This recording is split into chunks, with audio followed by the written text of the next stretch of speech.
I don't do exorcism on demand, but I will meet with somebody if they're suffering, at least try to relieve some of the suffering before I get them on a spiritual regimen. Get up at 4:20, get over there by 5:30. And then I have exposition of the Blessed Sacrament. The last half hour I have confessions, we do benediction, then we have Mass, and I need it.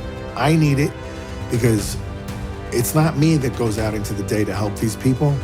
It's God, and He works through me, but it's His grace, it's His power. And if I don't get filled up on Him, I'm kind of worthless for the rest of the day. And then I'm just really a social worker. What if your light feels like nothing more than a smoldering wick? And what if, dear friends, we're not just talking about feelings of desolation? What if the light of Christ in you really is nothing more than a smoldering wick? Objectively speaking, you're petty, grumpy, controlling, envious, gossipy, vain, jealous, self-indulgent. If you are, we have a lot in common, and that was not a joke. What if you have an uncontrollable need to be right, to have the last word, to be successful or approve? And let me toss this net just a little bit wider, if I dare. What if you can't stop shopping, eating, drinking, gambling, taking pain medicine?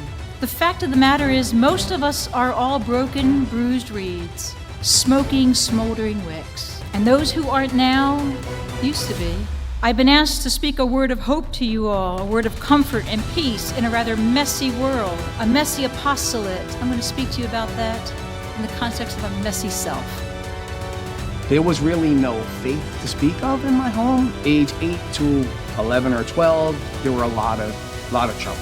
You drink more, you feel less shame. There's an old saying, hurt people. Drink dash consequence. I'm 17, 5 minutes, and I get arrested for an armed robbery. That's all prison is. It's just a bunch of sad, broken people that are afraid.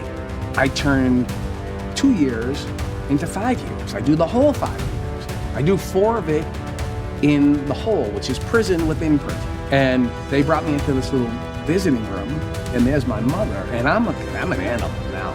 She didn't know me. First time I ever heard Jesus died for me. That's the first time I ever heard that God loved me. I was raised with God's gonna get you.